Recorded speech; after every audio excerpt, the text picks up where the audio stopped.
नमस्कार। आज आम आलोचना करिबा काव्य जुगर भाषा बा सप्तदश अष्टादश शताब्दी रे ओडिया भाषार स्वरूप। तेणु यही प्रसंगर आलोचना कला बेले आम मन पकेबा जे पंचसखा जुगर आम विशिष्ट कवि जगन्नाथ दासंकर रचना भागवत बेलू ओडिया भाषा तार मानक रूप को प्राय ग्रहण करी नैथिला। तेणु जेतेबेले प्रथम पर्यायर रीतिकाव्य सबू रचित होईछि सेतेबेले ताहा पुणी संस्कृत भिसारी हेबार गोटाए रकमर प्रयत्न करिछि। एई सप्तदश शताब्दी रे ओडिया काव्य सृष्टि आरंभ हो जाइथिले हैं। अष्टादश शताब्दी हेउछि रीतिजुगीय काव्य सृष्टिर सुवर्ण जुग। रीति काव्यर कवि माने संस्कृत कवि जनोचित पांडित्य को प्रश्रय देइथिले। शब्द पंडित नहेले जड़े कवि होई पारिबो नाही, एहा ही थिला से समयर आदर्श। रीतिजुगर श्रेष्ठ कवि हेउछंती उपेन्द्र भंज और अन्यान्य स्वनामधन्य साधक हेउछंती दीनकृष्ण दास, अभिमन्यु सामंत सिंहार, जदुमणि प्रभृति असंख्य कवि। उपेन्द्र भंज शब्द पांडित्यर अहंकार प्रकाश करने को जाई लिखिछंती, कहे उपेन्द्र भंज मु होइछि शब्द सागर पार। एही शब्द पांडित्य अर्जन पाई से बहु प्रसिद्ध संस्कृत अभिधान और कोश ग्रंथ मान अध्ययन करी आयत्त करिथिले। तांकर गीताभिधानर निम्नोक्त पंक्तिरु जना जाए जे से अमर सिंहंकर अमर कोश जहाँ रचना समय चतुर्थ पंचम शताब्दी, शाश्वतंकर अनेकार्थ समुच्चय यार रचना शताब्दी षष्ठ सप्तम, जादव प्रकाशंकर वैजयंती एकादश शताब्दी, महेश्वर आचार्यंकर विश्व प्रकाश द्वादश शताब्दी, मेदिनी करंकर मेदिनी कोश त्रयोदश चतुर्दश शताब्दी और पुरुषोत्तम देवंकर त्रिकांड कोश त्रयोदश शताब्दी बा ताकु 1300 ख्रीष्टाब्द बोली आलोचक माने कहती। एई 6टी कोश ग्रंथ अध्ययन करथिले, जहाँ तांकर गीताभिधानर गोटे श्लोक से लिखिछंती, गीत अभिधान होई सावधान सुन सुजने संतोषे, अमर त्रिकांड जादव शाश्वत मेदिनी विश्व प्रकाशे, प्रचुर शब्द जेते ता कहिबी छाड़ी अप्रचुर मान। यह गीताभिधानर प्रथम अध्याय प्रथम एवं द्वितीय श्लोक रे उल्लेख कराइछि। एतद् भिन्न संस्कृत षट्काव्य पुराण शास्त्र इतिहास ज्योतिष आयुर्वेद धनुर्वेद तंत्र अभिधान छांद अलंकार व्याकरण कला विद्या कामसूत्र दंडनीति राजनीति स्मृति दर्शन और भूगोल प्रभृति रे मध्य से प्रवीण थिबार सत्यता प्रणीत ग्रंथ मानंकरु उपेन्द्र भंजक द्वारा प्रणीत ग्रंथ मानंकरु स्पष्ट प्रतिपादित होइथाए, जहाँ अनंत पद्मनाभ पट्टनायक कवि सम्राट उपेन्द्र भंज पृष्ठा ग्रंथ रे आलोचना करिसंती। तेबे गोटिए कथा स्पष्ट जे संस्कृत साहित्य रे उपेन्द्र भंजंकर जो अगाध पांडित्य थिला तार प्रमाण करिया पई जुक्तिर आवश्यकता नाही। विभिन्न संस्कृत ग्रंथ रे धुरी न थिबार दृष्टांत तांको रचना मानंकरे प्रचुर, यथा कवि कल्पलता मते ए भावे साहित्य रत्नाकर माघ काव्ये जहा वाल्मीके कालिदासे ख्यात करिछंती ताहा रचने चित्रकाव्य बंधोदय प्रथम छांदरे उपेन्द्र भंज उल्लेख करिछंती। सेहीपरि मीमांसा वेद वेदांते टीका पुस्तक ए सेते जैमिनी विखन व्यास प्रशंसितोष कल्याणे कर अंजलि करे पुणी पतंजलि वैशेषिक सांख्यरे साक्षी प्रकारे कोटि ब्रह्मांड सुंदरीर 46 नंबर छांदरे उपेन्द्र भंज ताहा उल्लेख करिसंती। सेहीपरि रस पंचक वर्णरे वर्णना देबाकू रस पंचक ए बोलाइब रस तरंगिणी ग्रंथ साहित्य दर्पण कवि सम्मति ए आसीब प्रति प्रति करी रचई साहित्य दर्पण कवि सम्मते हो पंडिते। रसपंचक प्रथम छांदरे उपेन्द्र भंज यही कथा उल्लेख करिसंती। तेणु असाधारण शब्द पांडित्यर अधिकारी कवि उपेन्द्र भंज तांकर काव्य मानंकरे ध्वनि अक्षर और शब्दर अद्भुत जादू देखाई थिबारु विजय चंद्र मजुमदार तांकु शब्दर जादूकर बा जगलर ऑफ वर्ड्स भावरे अभिहित करिथिले। वैदेहिश विलास काव्य आमूलचूल ब आद्यक्षर नियमरे सुभद्रा परिणय दंतस आद्यक्षर नियमरे कला कौतुक क आद्यक्षर नियमरे अबना रस तरंग अबना अक्षर नियमरे रचना करा जाइथिबा प्रकृतरे अद्भुत कवि प्रतिभार परिचायक।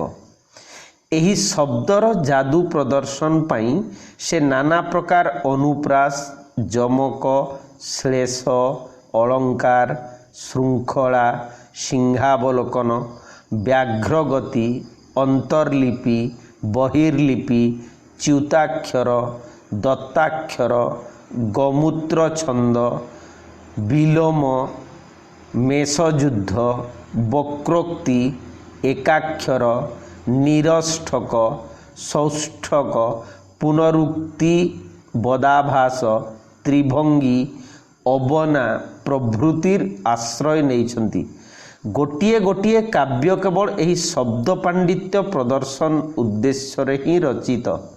काव्य मानंकरे तांकर शब्द पांडित्यर विभिन्न विभाव संपर्क रे से मध्य सूचना देइछंती।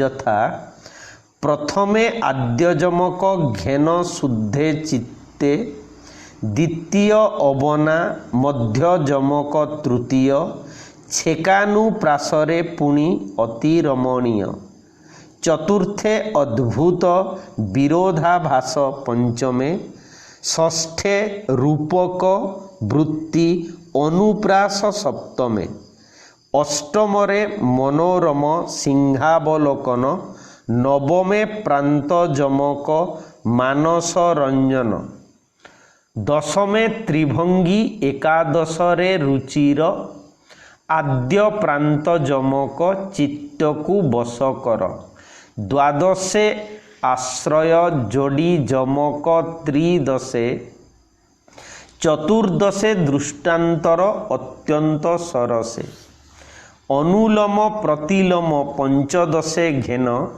षष्ठदश छांदे अछि एतेक विधान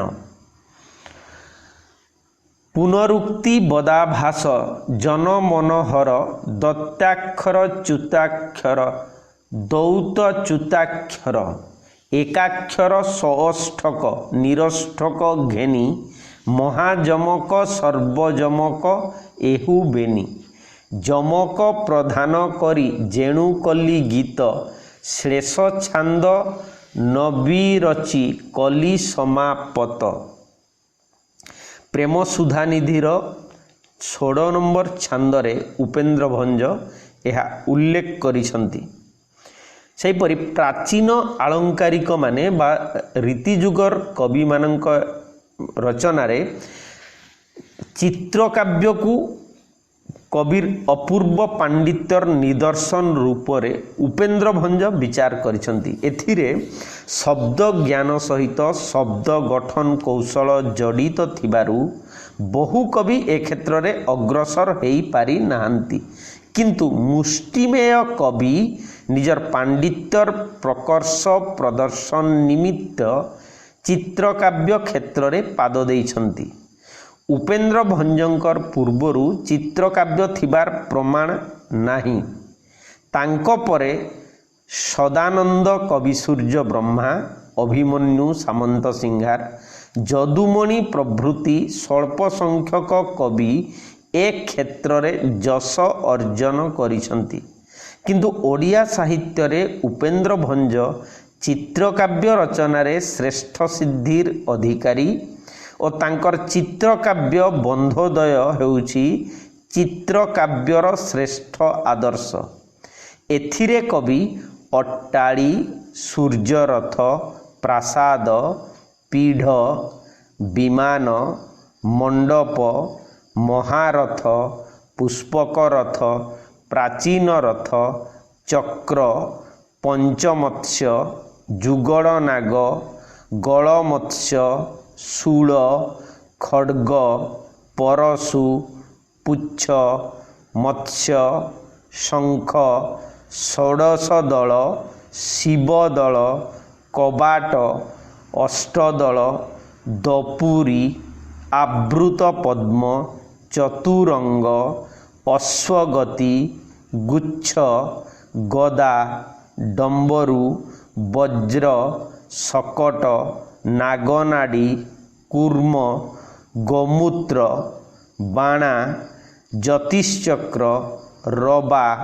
କାକପାଦ, ମାଳା, ତ୍ରିଶାଖା, ଜମାଦର, ଫଳକ, କିଙ୍କିଣୀ, ଲଗୁଡ଼, ତରବାରୀ, କାତି, ଧନୁ, ଲତା, ପାଶ, ଅଜାଯୁଦ୍ଧ, ନାଗପାଶ, ମହାପଦ୍ମ, ମହାଚକ୍ର, ଗବାକ୍ଷ, ସ୍ୱସ୍ତିକ, ଚକ୍ରକେଳି, ଛତ୍ରବନ୍ଧ, ଜଗତୀ, ପଦ୍ମଛନ୍ଦ, ତ୍ରାସ, ମେଷଯୁଦ୍ଧ, ବହିତ୍ର, ତୁରଙ୍ଗଗତି, ସର୍ବତୋଭଦ୍ର, ହଳଲଙ୍ଗଳ, ଚନ୍ଦ୍ରବିମ୍ବରଥ, ଅଙ୍କୁଶ, ଛୁରିକା, ଯୁଗଳ କୁକୁଟ ଯୁଦ୍ଧ, ଅଷ୍ଟକୋଣ, ଚାମର, ପର୍ଜଙ୍କ୍ୟ ଏହିପରି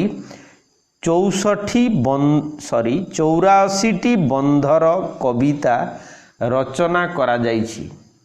ତେବେ ଆମେ ଯେତେବେଳେ ଉପେନ୍ଦ୍ର ଭଞ୍ଜଙ୍କର କାବ୍ୟ ଆଲୋଚନା କରିବା ପୂର୍ବରୁ ବା ଉପେନ୍ଦ୍ର ଭଞ୍ଜଙ୍କର କାବ୍ୟରେ ଶବ୍ଦ ପ୍ରୟୋଗ ଆରମ୍ଭ କରିବା ପୂର୍ବରୁ ବା ତାଙ୍କର ଶବ୍ଦର ସ୍ୱରୂପ ସମ୍ପର୍କରେ ଆଲୋଚନା କରିବା ପୂର୍ବରୁ ରୀତିଯୁଗର ବରିଷ୍ଠ କବିମାନଙ୍କ ଭିତରେ ଦୀନକୃଷ୍ଣ ଦାସଙ୍କର ଶବ୍ଦ ସମ୍ପର୍କରେ ମଧ୍ୟ କିଛି ଜାଣିବା ଜରୁରୀ। କାରଣ ସେ ସମୟ ଥିଲା ଯେଉଁ ଦିବ୍ୟ ଅଦିବ୍ୟ ଭାଷାରେ ପଦ ହେବ ସିଦ୍ଧି, ଦେଖ ମହାଜନମାର୍ଗ ପରମ୍ପରା ବିଧି, ଏଇ କଥା ଆମେ ଅଭିମନ୍ୟୁ ତାଙ୍କର ବିଦଗ୍ଧ ଚିନ୍ତାମଣି କାବ୍ୟର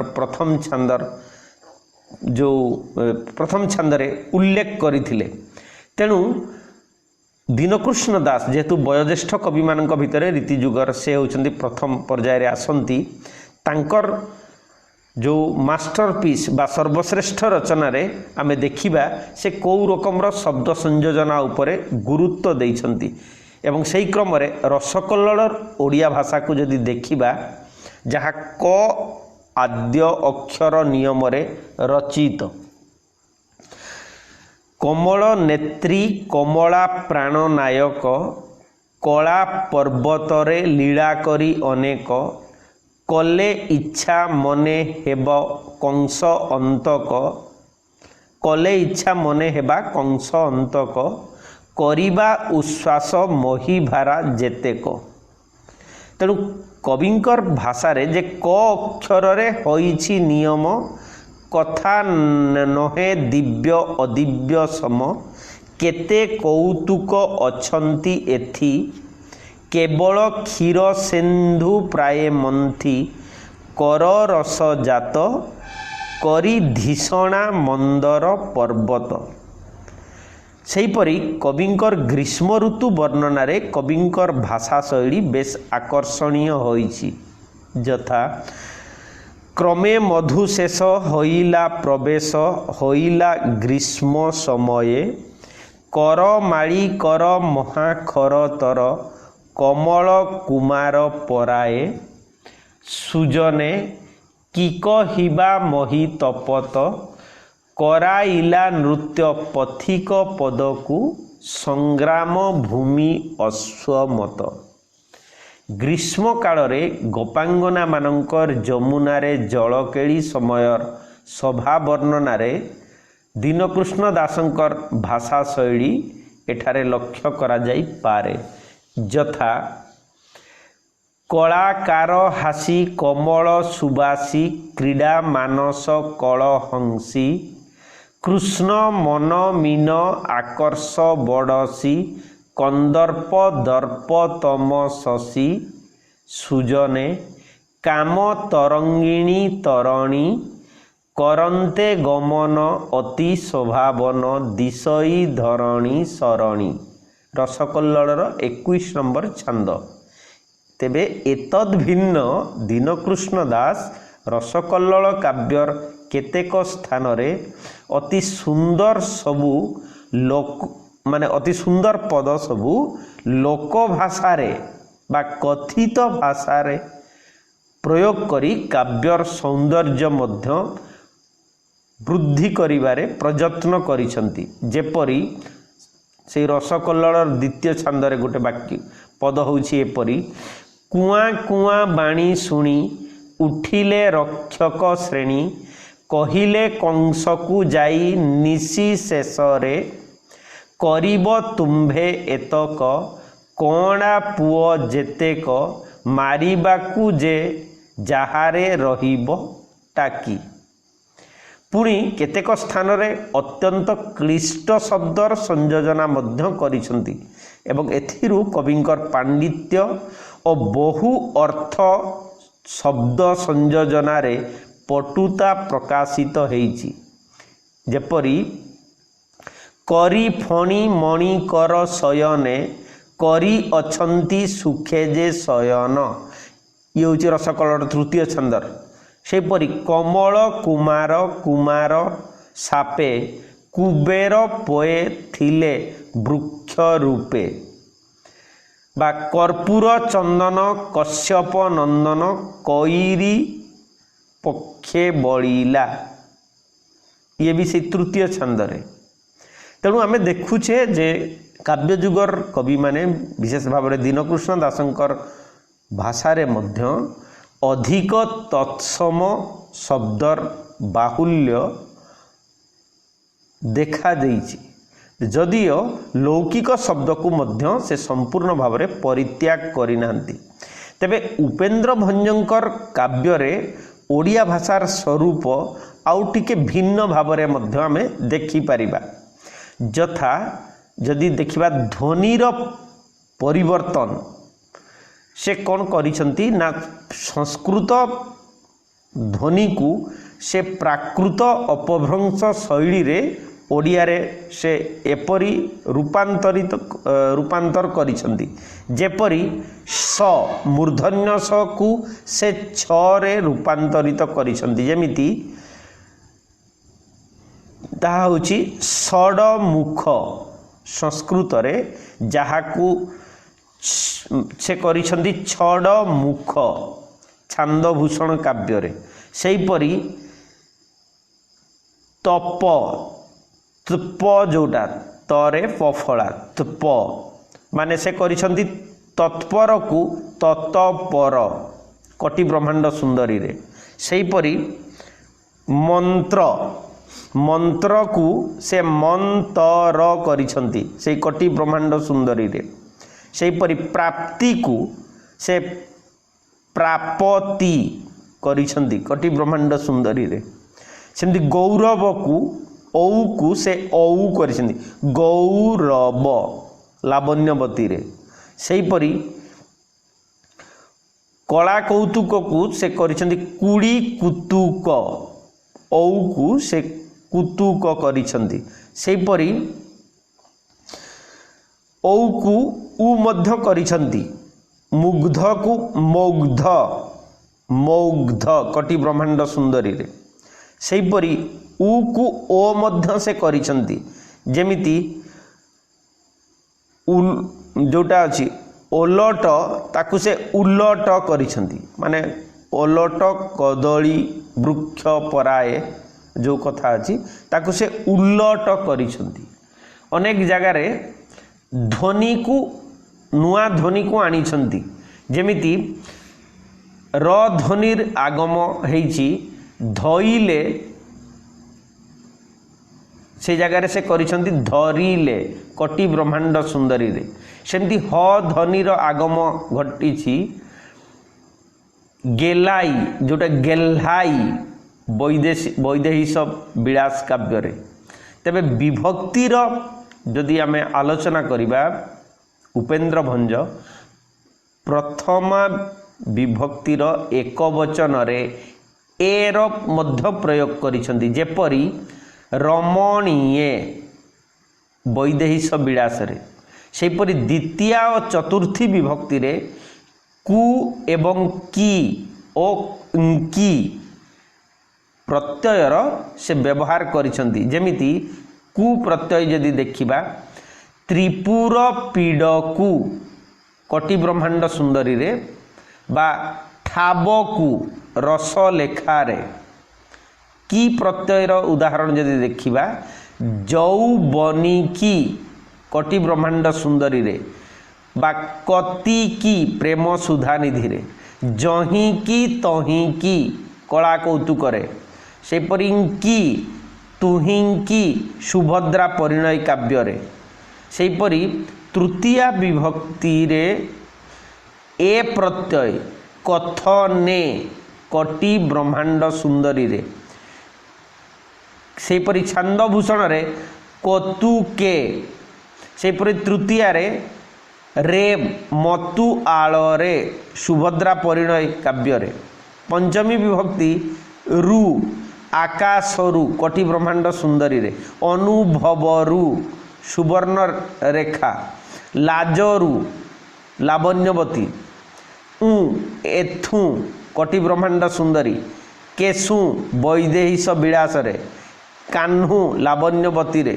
सॉरी काहू लावण्यवती रे सेपरि षष्ठी जदि देखिबा र प्रत्यय मोहर तोर रसिक हाराबड़ी रे सेपरि सप्तमी रे एण मार्गेण चित्रकाव्य बंधोदय रे पीरती रे रसिक हाराबड़ी ए सप्तमी रे बने वैदेहिश विलास शरदे प्रेम सुधानिधि ठारे जेते ठारे जेउठारे अर्थरे लावण्यवती काव्य रे एवं क्रिया रे नास्तिवाचक क्रिया हिसाब से व्यवहार करिसंती नोहिछि नोहिला नाहीटी रसिला नाही आनिलानी जानिलानी न चाहिला न करी न पाइले न थांता न कर इत्यादि प्रेरणार्थक क्रिया हिसाब से व्यवहार करिसंती आणई देखाऊ बोलंते बोलाऊ आउ जाऊ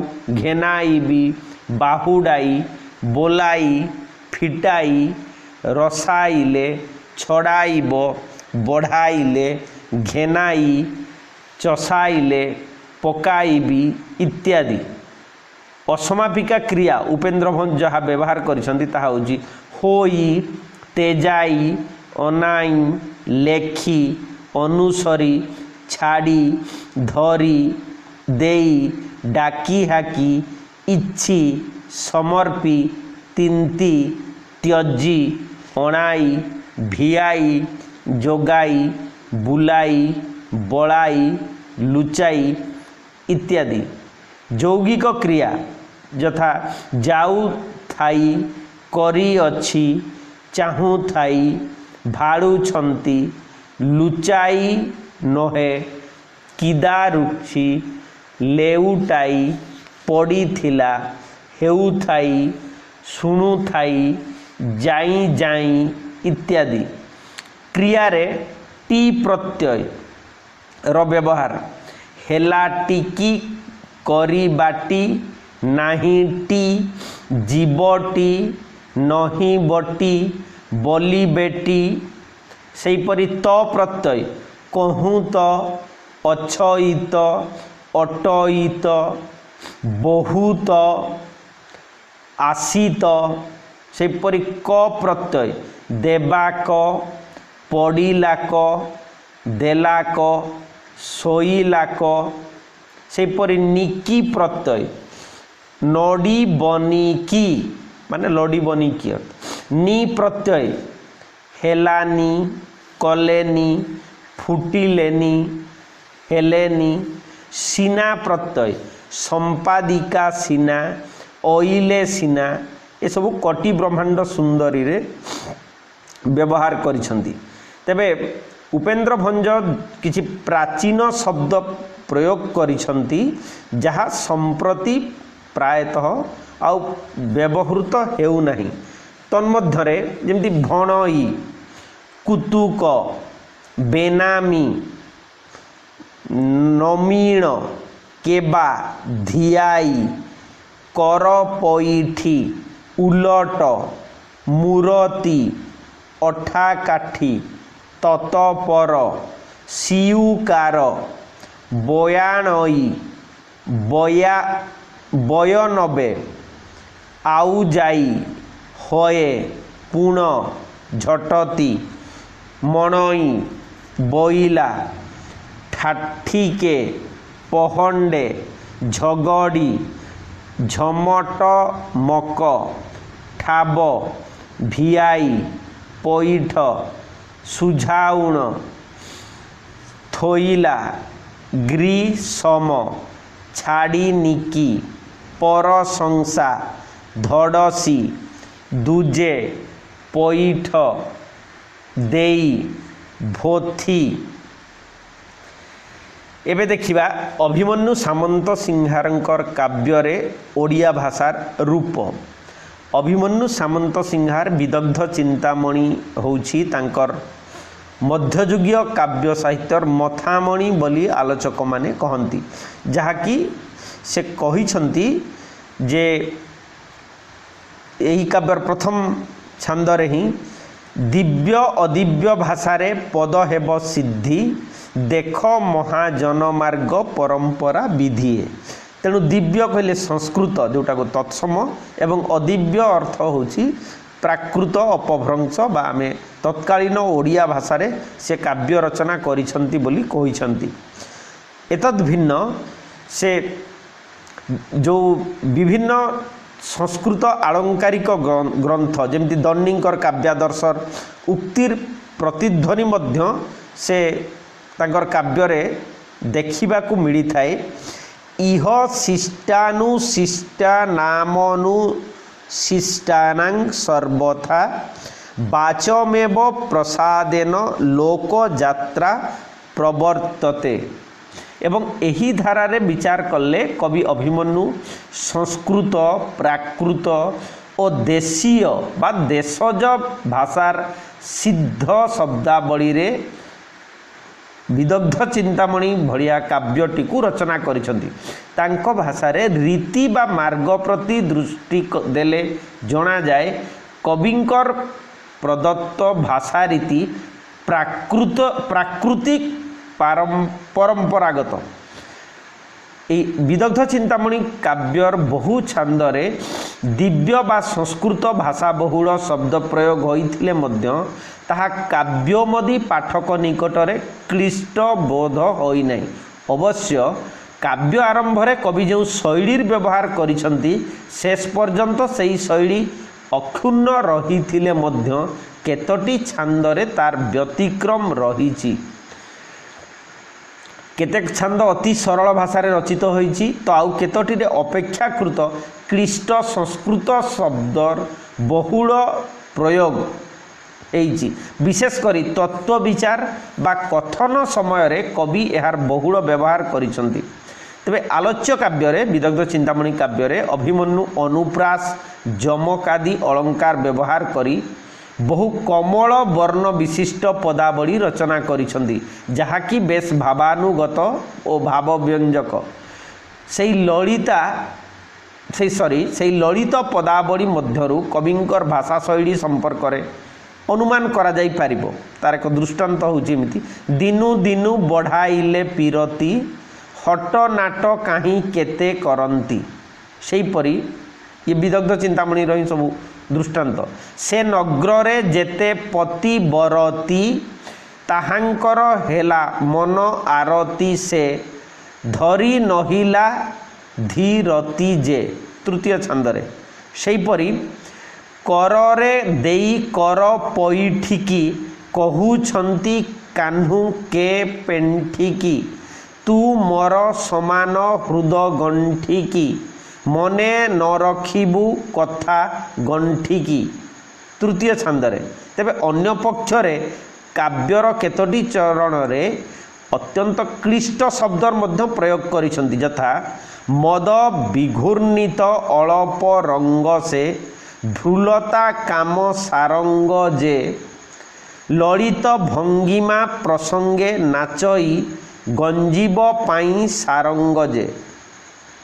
तृतीय छंद विदग्ध चिंतामणि षष्ठ पदरे काव्य व्यवहृत केतेक क्लिष्ट संस्कृत शब्द होची आशी विष उतुकांड मुखी उपकप रुरुषा कार्कटी कुश्चोदर छद्मार्क धम्मिल्ल निश्रेणी।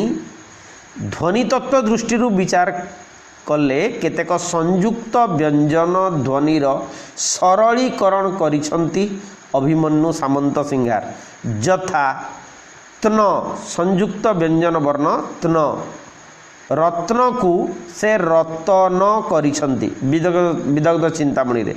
सेहीपरि धर्म को से धर्म करिसंती। सेहीपरि ईर्षा ईरिषा हर्षई रर्षई मूर्धन्य सरे आकार देगी थ को माने स्थिर को से जो आद्य संयुक्त व्यंजन गोटिकर लोप नियम रे स्थिर करिसंती। सेहीपरि ओई को ओई यथा सीते को से सईते हिसाब रे व्यवहार करिसंती। केतेक जगार ध्वनिर आगमी माने आगम मध्य होईछि, यथा न ध्वनिर आगम से सम्मति जगार सन्मति लिखिछंती। स्वीकृति अर्थ रे जाको हमें सम्मति कहूचे से जगार से सन्मति व्यवहार करिसंती। सेहीपरि अनुसर्ग रे विविध मते माने मते प्रकारे केते मते रूपे एही रूपे तुले मात तुले सकाशु एथि सकाशु बत माने परी उर्ण नाभि बत ठाकु कौ ठाकु पण नागर पण बंत दीप्ति बंत। केतेक विशेष पदर क्रियापद रूप मध्य विदग्ध चिंतामणि रे देखिबा, जोटा क्रीडा माने क्रीडंती क्रीडा करंती। सेहीपरि विनाश विनाशंती विनाश करंती अर्थ रे विदग्ध चिंतामणि रे। इच्छा इच्छिले माने इच्छा कले। आरोहण आरे हिछि माने आरोहण करिछि अर्थ रे। एतद् भिन्न केतेक प्राचीन ओडिया शब्दर व्यवहार मध्य से करिसंती, जेपरि तुले टाहीरे मणिले भाड़ुछंती लुटिला कौपिन हुडिबा आझु हेज हटरे लटरे इत्यादि प्राचीन शब्दर व्यवहार मध्य आमे तांको रचना देखा पाऊ। एवं सही कालखंड भितरे अन्यतम कवि कवि सूर्य बलदेव रथंकर काव्यकृति जो ओडिया भाषार प्रयोग करा जाइछि सेथिरे मध्य आमे देखिबा जे तत्सम और तद्भव शब्द सहित आर्य द्राविड़ और साबर भाषागोष्ठीर प्रभाव रही जहा होची देशज बा वैदेशिक शब्दर प्रभाव मध्य अधिकतर आमे देखि पारिबा कवि सूर्यंक रचना बेलकु जेपरी द्राविड़ मूल ओडिया शब्द तांक रचना रे देखिबा को आसीबो जेमिति गोड़ गोड़ होची द्राविड़ शब्द पूर्वर कहिछि माने विदग्ध सॉरी जो किशोर चंद्रानंद चंपुरे गड़ खसी खेद हेबार दरद जीवायर उपकहरे सेपरी तेंटा तेंटारे जान जानी पड़िली रे तेंटा मध्य द्राविड़ शब्द झंजी सॉरी झांजी रसध्वज झांजी पीड़ा आणतीरु साबर मूलक ओडिया शब्द जोगुड़िक शबर शब्द हिसाब से गंडी गर्भे गुड़ी गला प्राय गली गंडी शब्द होची माने ऑस्ट्रिक शब्द सेपरी छणा छणा सुध परी दिशे यह मध्य ऑस्ट्रिक शब्द झगड़ी झगड़ी मात्र हेला हे श्याम अव्युत्पन्न बा देशज ओडिया शब्द हिसाब से जो शब्द गुड़िक व्यवहार कराई यथा घोड़ा घोड़ारे पछे मरु आज तो हुकुमरु हुकुम शब्द होची वैदेशिक शब्द सेपरी आबुर आबुर सरीब मोर जीले हे मलिटी सेपरी पाड़ी पीत पट नट ना मो आगरे नधर पाड़िए मात्र उद्धरोग प्रातिवेशिक शब्द बा वैदेशिक शब्द हिसाब से गुड़िक वैदेशिक ना अन्य भाषार जो शब्द गुड़िक जमी आसी यथा ठाकुर ठाकुर ठाकुराणी को पदाम्बुज ध्यान रंक सेपरी ठीक ठीक जोटा राइट ठीक ठ वर्तुल चंद्रा नना तो चित्तरे सेपरी दरद गड़ खसी खेद हेबार दरद जीवायर उपाय कहरे सेपरी हुकुम घोड़ारे पछे मरु आज तो हुकुमरु हुकुम शब्द जाबनिक शब्द व्यवहार मध्य आमे देखिबा तांक रचना रे जेमती खियाल आरबी शब्द दरद फरासी शब्द बादशाह से फरासी शब्द हुकुम आरबिक शब्द जहर पारसी शब्द सेपरी नजर आरबिक शब्द फरमास से पारसी शब्द तापरे ताज पारसी शब्द फतुरीखोर आरबिक शब्द आखर आरबिक शब्द फरियाद अभियोग जोटा पारसी शब्द फौज आरबिक शब्द तापरे फजित आरबिक शब्द सरदार ये मध्य पारसी शब्द ए शब्द गुड़िक आपातत भाव में जाबनिक शब्द हिसाब से तांकर अनेक काव्य रे सफल और सुंदर भाव में प्रयोग करिसंदी। तेबे जेहेतु कवि सूर्य दक्षिण ओडिशार लोक थिबा कारणरू अनेक दक्षिणांचलीय बा गंजामी शब्दर प्रयोग मध्य तांकर कविकृति रे देखिबाकू मिले जेमिति खदड़ा खच मिछ अर्थ फतुआ बोका अर्थ रे पाड़ी माने थर केते थर टेका टेकी खोसामत अर्थ रे टीपी देबा कानरे कहिबा अर्थ रे टपा वार्ता टोप होछि बंदी घर खड़ीकार सापुआ केड़ा दिबाला दुर्बल धूप देबा बढ़ेई देबा ढुकाइबा माने पियाइबा फेई देबा फिटाइबा इत्यादि व्यवहार हेइछि बोली डॉक्टर बेणीमाधव पाढ़ी ओडिया शब्द प्रयोग शैली रे ଶୈଳୀର ଦିଗ୍ଦର୍ଶକ କବି ସୂର୍ଯ୍ୟ ସନ୍ଧାନ ଓ ସମୀକ୍ଷା ଗ୍ରନ୍ଥରେ ତାର 128 ଏବଂ 129 ପୃଷ୍ଠାରେ ଏ ପ୍ରସଙ୍ଗରେ ଆଲୋଚନା କରିଛନ୍ତି। ତେବେ ଏହିପରି ଦେଖିବାକୁ ଗଲେ କବି ସୂର୍ଯ୍ୟଙ୍କର କଳାକୃତି ଗୁଡ଼ିକରେ ପ୍ରତି ଛତ୍ରେ ଛତ୍ରେ ଓଡ଼ିଆ ଭାଷା ଶୈଳୀର ଏକ ବିକଶିତ ଧାରା ଦେଖିବାକୁ ପାଇବା। ଆଲୋଚକମାନେ କହନ୍ତି ଯେ ଯଥାର୍ଥରେ କବି ସୂର୍ଯ୍ୟ ସରଳ ଅଥଚ ବିଶିଷ୍ଟାର୍ଥକ ବା ଇଡିଓମେଟିକ୍ ଓଡ଼ିଆ ଶବ୍ଦମାନଙ୍କୁ ସଂସ୍କୃତ ଶବ୍ଦମାନଙ୍କ ସହିତ ବ୍ୟବହାର କରି ମଧ୍ୟଯୁଗୀୟ ବା କାବ୍ୟଯୁଗୀୟ ବା ଭଞ୍ଜ ଯୁଗର ଅନ୍ତିମ ଚରଣରେ ଭାଷାକୁ ଯେଉଁ ନୂତନ ରୂପ ଦେଇଥିଲେ ତାହା ପରବର୍ତ୍ତୀ କବିଙ୍କର ଲେଖନୀକୁ ବେଶ ପ୍ରଭାବିତ କରିଥିଲା। କୁଳମଣି ଦାସ କବି ସୂର୍ଯ୍ୟ ଗ୍ରନ୍ଥାବଳୀର ଆଲୋଚନା ପ୍ରସଙ୍ଗରେ ଏହି କଥା ଉଲ୍ଲେଖ କରିଛନ୍ତି। ଧନ୍ୟବାଦ।